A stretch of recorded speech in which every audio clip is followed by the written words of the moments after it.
W moim dzisiejszym filmie, ostatnim w tym roku, opowiem o Józefie Grygulewiczu.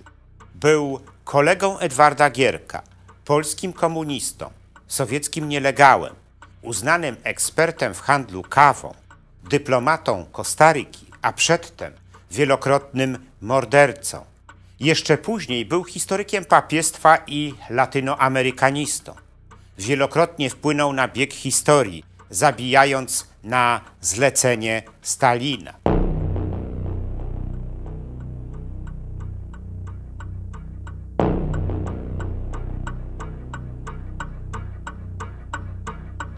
W 1996 roku w Wielkiej Brytanii ukazała się pierwsza część archiwum Mitrochina. Ta publikacja była zbiorem tajnych dokumentów sowieckiego wywiadu, które zostały potajemnie wyniesione przez Wasilija Mitrochina, który przez wiele lat był pracownikiem jego archiwum. Dokumenty te zostały przekazane brytyjskiemu wywiadowi po tym, jak Mitrochin w 1992 roku uciekł do Wielkiej Brytanii. 4 lata później, w 2000 roku, ukazała się na brytyjskim rynku druga część archiwum Mitrochina. Ta publikacja od razu przykuła uwagę i to nie tylko zawodowych historyków. Głównie dlatego, że można się było z niej dowiedzieć o działalności sowieckiego wywiadu za granicą. Można też było poznać rolę wielu jego agentów, zwłaszcza tych, którzy mieli na koncie wiele morderstw dokonanych na zlecenie sowieckich władz. Szczególną uwagę wszystkich wzbudziła postać niejakiego Józefa Romualdowicza Grygulewicza, którego moglibyśmy bez oporów nazwać ulubionym zabójcą Józefa Stalina. Grygulewicz przez lata był tak zwanym sowieckim nielegałem, czyli kimś, kto pracował za granicą, ale bez tak zwanego przykrycia dyplomatycznego, jakie zazwyczaj mają pracownicy wywiadu. Działał od końca lat 30. do lat 50. Najpierw na Zachodzie, a potem w Ameryce Południowej. Głównym jego zadaniem było organizowanie skrytobójczych mordów. Najczęściej tych, których Stalin uznał za swoich najgroźniejszych wrogów. Grygulewicz robił to w Hiszpanii w czasie, gdy toczyła się tam wojna domowa. Potem robił to w Ameryce Południowej.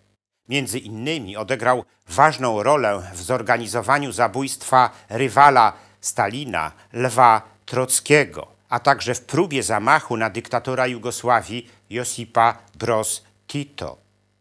Takich osiągnięć Grygulewicz miał naprawdę wiele na swoim koncie. Za granicą nadzorował również pracę innych sowieckich agentów. W międzyczasie był też dziennikarzem, który pisywał artykuły w zagranicznej prasie na zlecenie Kremla. Grygulewicz urodził się w 1913 roku w Trokach na Litwie, w rodzinie wywodzącej się z zamieszkałych tam Karaimów. Jeszcze jako dziecko wyemigrował z rodzicami do Argentyny. Jednak gdy powstała niepodległa Polska, rodzina Grygulewiczów powróciła z Argentyny do Polski i zamieszkała w Wilnie. Jako 17-latek Grygulewicz wstąpił do Komunistycznej Partii Polski, za co później został aresztowany i skazany na 2 lata więzienia. Gdy wyszedł z więzienia, wyjechał do Francji. Tam przez jakiś czas studiował na paryskiej Sorbonie, ale po jakimś czasie porzucił studia i zaczął pracować dla jednej z polskojęzycznych komunistycznych gazetek, jakie ukazywały się wówczas we Francji. To właśnie wtedy poznał Edwarda Gierka, późniejszego przywódcę komunistycznej Polski, z którym się zaprzyjaźnił. Bliska przyjaźń połączyła Grygulewicza także z Zygmuntem Modzelewskim, polskim komunistą, który w czasach stalinowskiej Polski był ministrem spraw zagranicznych. W Paryżu Grygulewicz został zwerbowany przez sowieckie NKWD. W 1934 roku opuścił jednak Francję i wyjechał do Argentyny. Tam pisywał w komunistycznej prasie, między innymi w dzienniku Socorro Rojo, Czerwona Pomoc, który był sowiecką ekspozyturą. Gdy w 1936 roku wybuchła wojna domowa w Hiszpanii, NKWD poleciło mu się tam udać.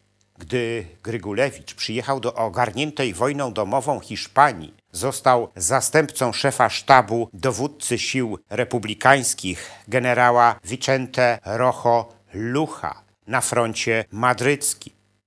To właśnie wtedy zaczął oficjalnie pracować, ale już dla sowieckiego wywiadu zagranicznego jako nielegał. Jego pracę nadzorował Paweł Samojłowicz Friedgut, który był rezydentem sowieckiego wywiadu w Hiszpanii. Grygulewicz zorganizował w Hiszpanii tak zwane lotne brygady, które mordowały wrogów Stalina, faktycznych i domniemanych, głównie socjalistów, anarchistów, trockistów i komunistów. Jedną z ofiar Grygulewicza był między innymi Andrés Nin, współtwórca hiszpańskiej partii komunistycznej i szef robotniczej partii Zjednoczenia Marksistowskiego, wobec którego sfabrykowano oskarżenia o zdradę. Zabójstwo Nina zostało tak upozorowane, aby wszyscy uwierzyli w to, że popełnili je zwolennicy generała Franco.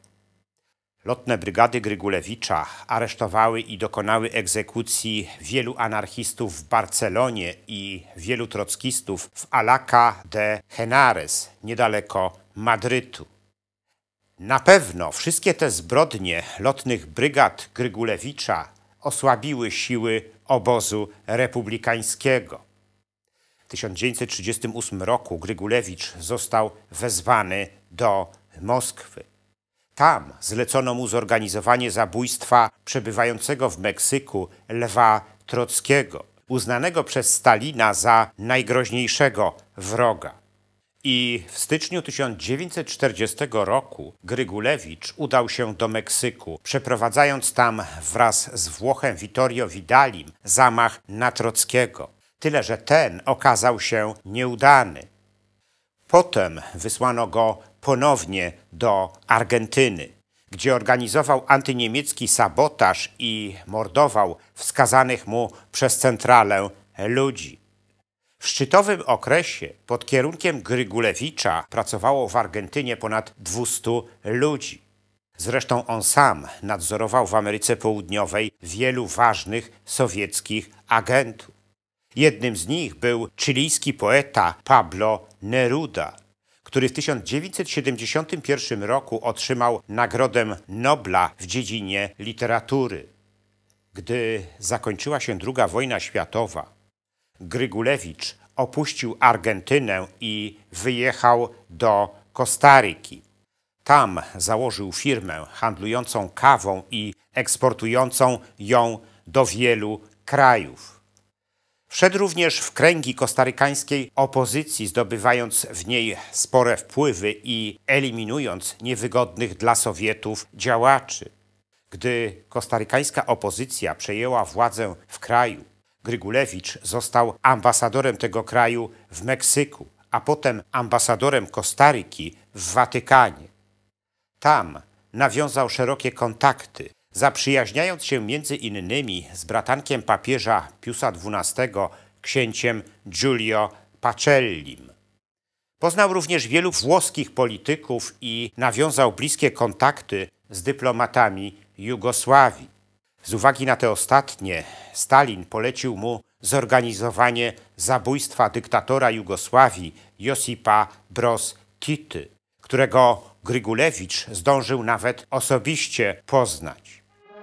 Ale śmierć Stalina w marcu 1953 roku zniweczyła ten plan i Grygulewicz został wezwany do Związku Sowieckiego. Jednak aby tam się udać, musiał zniknąć z Rzymu bez śladu. O to zadbał sowiecki wywiad. kolportując w Wiecznym Mieście informację o tym, że Grygulewicz i jego rodzina zostali porwani przez gangsterów i zamordowani w nieznanym miejscu.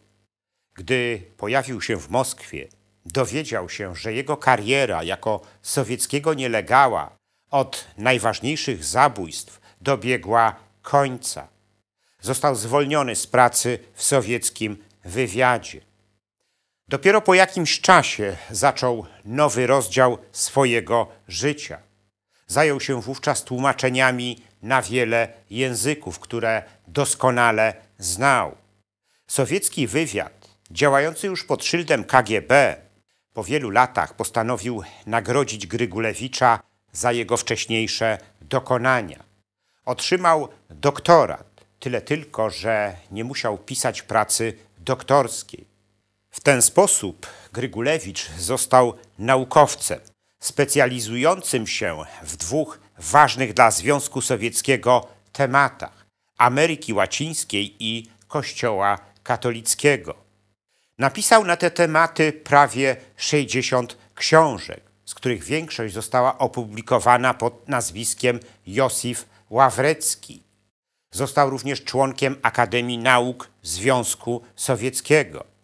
Chociaż był z tym pewien problem.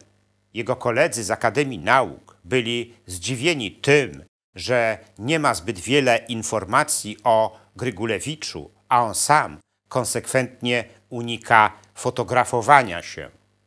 Grygulewicz zmarł w czerwcu 1988 roku w Moskwie.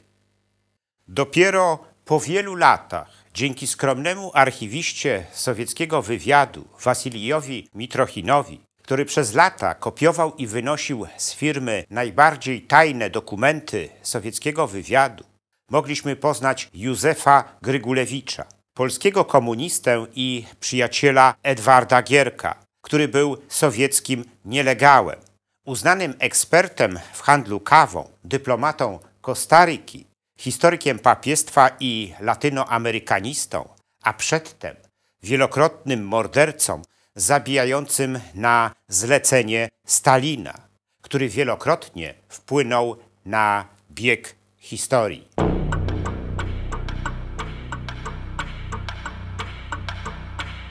W moim następnym filmie, już w nowym roku, opowiem Państwu o polskim wątku w sprawie zamordowania w listopadzie 1963 roku prezydenta Stanów Zjednoczonych Johna Kennedy'ego. Dowiecie się, dlaczego główny oskarżony w tej sprawie, Lee Harvey Oswald, kontaktował się z zamieszkałymi w Stanach Zjednoczonych polskimi emigrantami. To historia, której nie mieliśmy jeszcze szansy usłyszeć. Ten film zatytułowałem Polski ślad w zamachu na prezydenta Johna Kennedy'ego. Gorąco zapraszam do oglądania.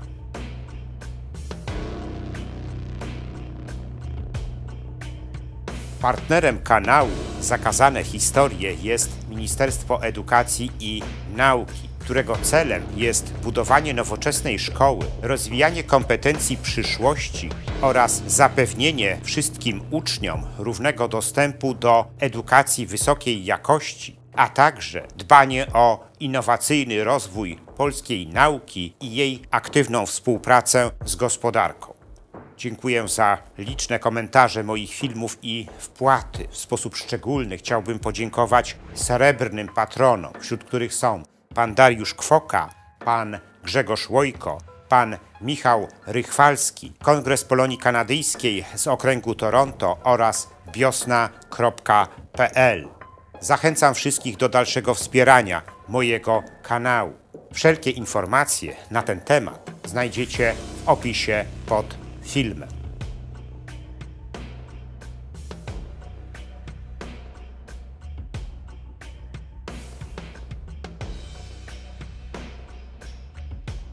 Jeśli podobał się Wam mój film, udostępnijcie go znajomym, dajcie łapkę w górę i kliknijcie subskrybuj.